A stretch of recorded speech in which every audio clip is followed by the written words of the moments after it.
Nu skal det handle om ejefald, eller det, som man på latin kalder for genitiv. Det handler kort sagt om, hvordan man udtrykker et tilhørsforhold, altså at noget tilhører for eksempel en person. Lad os prøve at tage et eksempel på det. Her har jeg en sort bog. Det er faktisk i den her sorte bog, jeg skriver dit standpunkt ned, når du har løst en opgave og sendt den ind til mig. Så sætter jeg nogle små krydser og nogle små tal i den her. Man kan altså sige, at det her er Sørens bog, eller ligefrem Sørens sorte bog. Som du kan se, så er der sat et lille S på her, og det er der simpelthen gjort, fordi det er Sørens bog. Vi udtrykker ejefald, et tilhørsforhold, derfor kommer der et S på. Det gør man nemlig på dansk. På engelsk, der er det sådan, at man typisk sætter en apostrof og et S, men det gør man altså ikke på dansk, så det regnes faktisk for en fejl, hvis man gør det på dansk. Det betyder imidlertid ikke, at du sagtens kan gå ud på gaden og finde en hel masse skilte, hvor man har sat en apostrof og et S. Jeg har ligesom Solvej været ude og tage nogle billeder, og dem vil jeg prøve at vise dig her.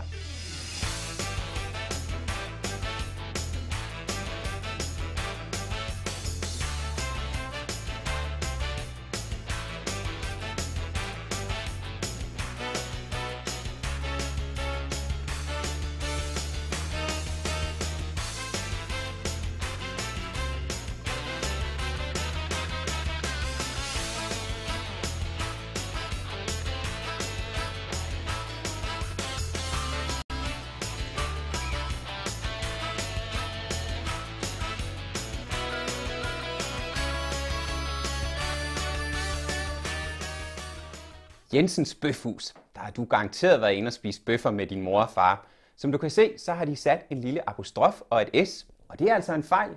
Hvis det skulle være grammatisk korrekt, så skulle det bare hedde Jensens Bøfhus uden apostrof. På dansk, der sætter man kun en apostrof, hvis ordet ender på enten S, X eller Z.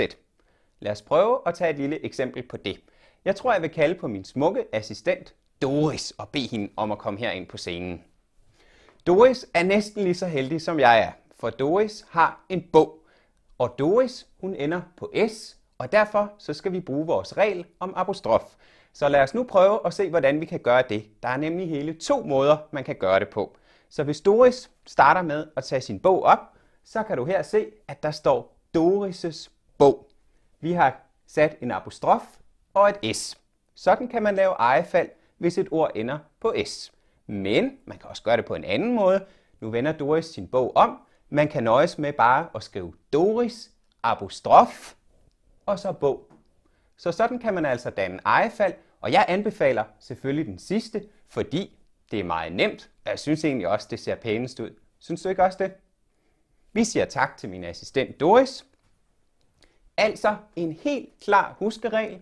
Når man skal danne ejefald på dansk, så skal du lægge mærke til, om ordet det ender på S, Z eller X. For det er kun i det tilfælde, at du skal bruge apostrofen.